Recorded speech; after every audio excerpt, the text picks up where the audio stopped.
Welcome back. अब ज़रा जिक्र करेंगे मखसूस नशिस्तों के केस के हवाले से।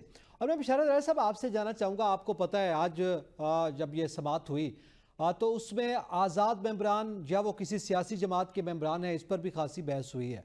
आपको याद होगा कौमी असम्बली सेक्रेटरीट ने एक नोटिफिकेशन जारी किया जरताज गुल का, उनको पार्लिमानी लीडर नामजद करने के हवाले से। इलेक्शन कमीशन ने भी उसका नोटिफिकेशन जारी किया और कहा कि अब वो आज़ाद जो मेंबरान थे वो आज़ाद नहीं बल्कि सुन्नी इत्तेहाद काउंसिल के मेंबरान हैं। तो क्या इससे एक जानिब उनका ये एक्शन हमें नज़र आ रहा है, उनकी जो परफॉर्मेंस है वो कुछ और कह रही है, और फिर यहाँ पे जो दलाइल दे रहे हैं वो इससे मुख्तलिफ हैं। उनके दलाइल, इस एक्शन, ये वाला एक्शन जो है उनके दलाइल के खिलाफ नहीं जा रहा, उनके दलाइल कमज़ोर नहीं पड़ रहे?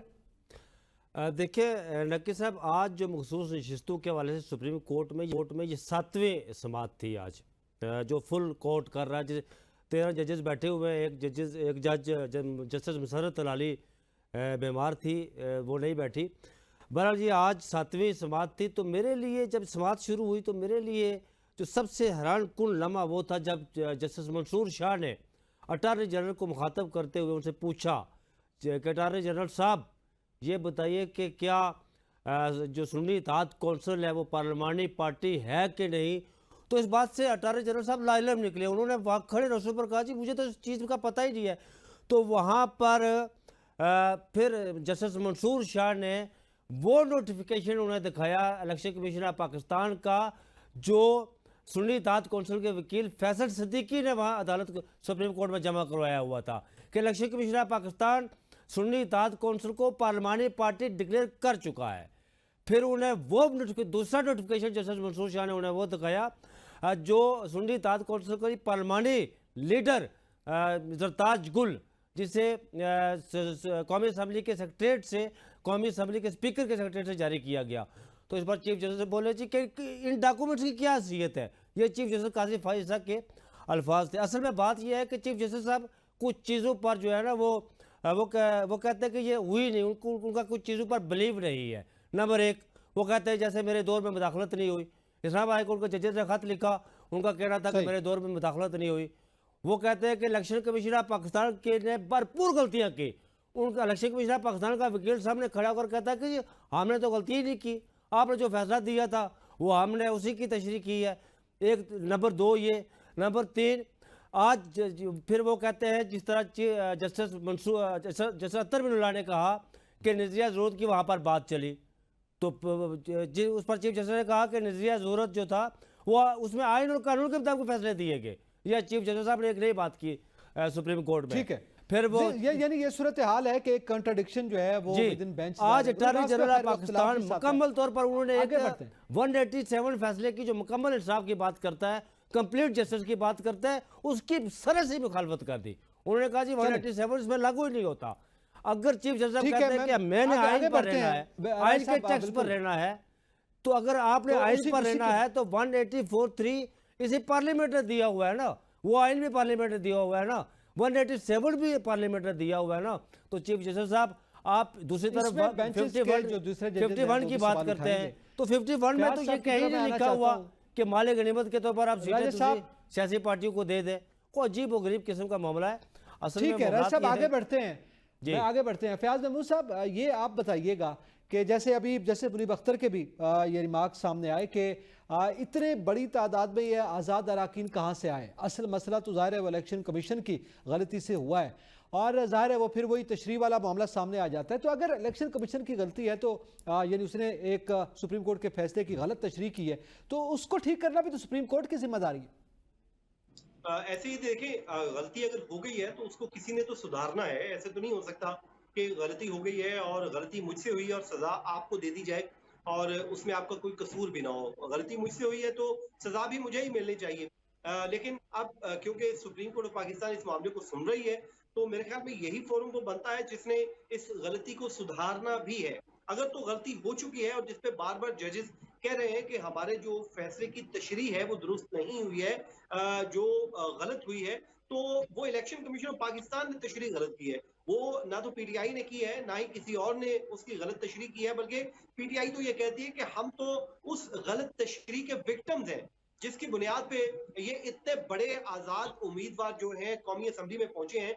ये इसकी माजी में हमें कोई मिसाल मिलती नहीं है। तो अब सुप्रीम कोर्ट ही वो वाहिद फोरम बनता है जो इस फैसले को या इस गलती को सुधार सकता है, क्योंकि अगर हम इस गलती को आज नहीं सुधारेंगे तो कल को एक और आईनी बहरान पैदा हो सकता है मुस्तकबिल में तो भी। वैसे फयाज तो साहब, बड़े मिजाज है। कमरे में हाथी नजर नहीं आ रहा है बकौल जसरत रमीउल्लाह के, तो आप गलती सुधारने की बात कर रहे हैं सर। देखिए जी चले। राजा साहब, बात यह है कि हमने कहीं ना कहीं तो गलतियां सुधारनी है, ये तो नहीं हो सकता। वैसे तो हम बड़े मुश्किल मिजाज है, हम पिछले 70 साल से यही गलतियां करते आ रहे हैं और आगे भी करते जाएंगे, लेकिन मैं ये समझता हूं कि वक्त आ गया है कि अब हमें गलतियां करने की बजाय गलतियों को सुधारना है और आगे बढ़ना है। हम कब तक इसी तरह खड़े रहेंगे, कब तक इसी तरह हम रोते रहेंगे, गलतियां करते रहेंगे और सुप्रीम कोर्ट ऑफ पाकिस्तान बैठ के देखिए वहां पर हजारों की तादाद में आम साइडीन के केसेस पेंडिंग पड़े हैं, लेकिन सुप्रीम कोर्ट का फुल कोर्ट उन गलतियों को सुधार रहा है जो हमने खुद की हुई है, जो हमारे हाथों से हुई है, कहीं ना कहीं जानबूझकर, कहीं ना कहीं जाने अनजाने में गलतियां हुई हुई हैं। तो मैं समझता हूं कि खुदारा इन चीजों से बाहर निकलिए, इन चीजों को आप हमेशा वंस फॉर ऑल सेट कीजिए, इन गलतियों को सुधारिए और उसके बाद और फिर आगे अवामी जो बढ़िए। केसेस हैं उनकी जानिब आइए। ठीक है फयाज साहब, आपने बड़ी उनको जो है रिलीफ दीजिए। ठीक है, जाहिर है इस केस के दूरस्थ नताज अपनी जगह पे हैं, मगर बहरहाल अवामी केसेस भी पड़े हैं, तो इसको जल्द अज जल्द जो है वो इंसाफ मिलना चाहिए। इंसाफ की ताखीर भी नाइंसाफी होती है, ये खुद जज रिमाज समझ। लेकिन उमर दराज, मैं इस हवाले से जानना चाहूँगा कि जैसे हसन अजहर रिजवी ने आज जो सवालात उठाए हैं और उन्होंने खैबर पख्तूनख्वा में ये कहा कि डबल ट्रिपल सीटें मिली हैं, 1 सीट वाले को भी 2, 0 वाले को भी 2, 5 वाले को 7 मखसूस सीटें मिली हैं। जो पख्तूनख्वा में ये मामला है उसका जो सवाल उठाया गया, उसका इस केस पर क्या असर पड़ेगा? देखिए, एक तो मेरे लिए आज की बड़ी खबर ये थी कि मेरा ख्याल था कि आज केस कंक्लूड हो जाएगा।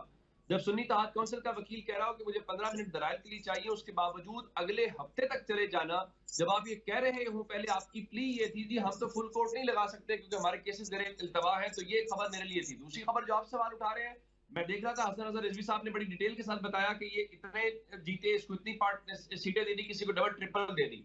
खैबर पख्तूनख्वा इस केस में टर्निंग पॉइंट साबित होगा। उसकी वजह 2018 वाले प्रेसिडेंट है जिसके ऊपर इलेक्शन कमीशन का कोई जवाब नहीं था। इलेक्शन कमीशन एक चीज के, यानी आप ये कह रहे मेरे से पूछे कि आपने यहाँ तो ये फैसला लिया था, इस बुनियाद पे ये फैसला लिया, तो मैं कह दूं मेरा वो फैसला गलत था लेकिन आप मेरे फैसला ठीक ले लिया। ऐसा नहीं होता। आप 2018 वाला बाप वाला आप कह रहे हैं, जो बाप का था, प्रेसिडेंट हो गया, तो मेरा ख्याल है खैबर पख्तूनख्वा टर्निंग पॉइंट होगा, वो बहुत एक मेजर इसके अंदर तब्दीली साबित होगा। नहीं, मैं जो 2018 की आप बात कर रहे हैं जरा वाज़ेह कर दीजिएगा, वो बाप पार्टी के हवाले से, उनकी मखसूस नशिस्तों के आर्बिट के हवाले से। जी, वहां पे इलेक्शन नहीं जीती थी। आज जो हमने पार्लिमानी पार्टी वाला लफ्ज सुना, वो पार्लिमानी पार्टी भी नहीं थी, क्योंकि डेफिनेशन यहाँ पे ये दी गई है कि जो इलेक्शन लड़े और सीट जीते, केपीके में बाप पार्टी नहीं जीती थी, उसके बावजूद आपने 2 आजाद शामिल हुए, सो आपने उसको पार्लिमानी पार्टी मान लिया और उसकी बुनियाद पर उनको दी थी। ठीक है, तो नहीं अब ये टर्निंग पॉइंट क्या, मतलब किसके हक में किसके खिलाफ जा सकता है? सवाल ये है ना, इलेक्शन कमीशन ये जवाब नहीं दे सकता कि जी वो 2018 में हमारा फैसला गलत था, तो उनसे पूछा गया कि आपने तब ये फैसला किया था, तो अब आपने कैसे उनको सीटें नहीं दी? ये सेम केस है ना, 2018 में बाप पार्टी इलेक्शन में नहीं लड़ा, वो बाद में लोग शामिल हुए और वो आपने उनको तो आपने सुन्नी इत्तेहाद काउंसिल को ये क्यों नहीं दिया? तो इलेक्शन कमीशन का वकील कह रहा है देखिए जी तब ना हमने बगैर कोई मीटिंग की है ये फैसला कर लिया था, तो इस पर पूरे इलेक्शन कमीशन ने मीटिंग की है, तो ऐसा हो नहीं सकता। सही है। आज यकीनी तौर पर यह सूरत हाल, इस केस के असरात होंगे और जितना जल्दी ये मुमकिन है। बहरहाल आधा समात पर ये तवक्को की जा रही है कि इसका फाइनली फैसला आ जाएगा। मैं अपने तमाम पैनलिस्ट का शुक्रिया अदा करता हूँ। इसी के साथ ही हमें इजाज़त दीजिए। अल्लाह हाफिज़।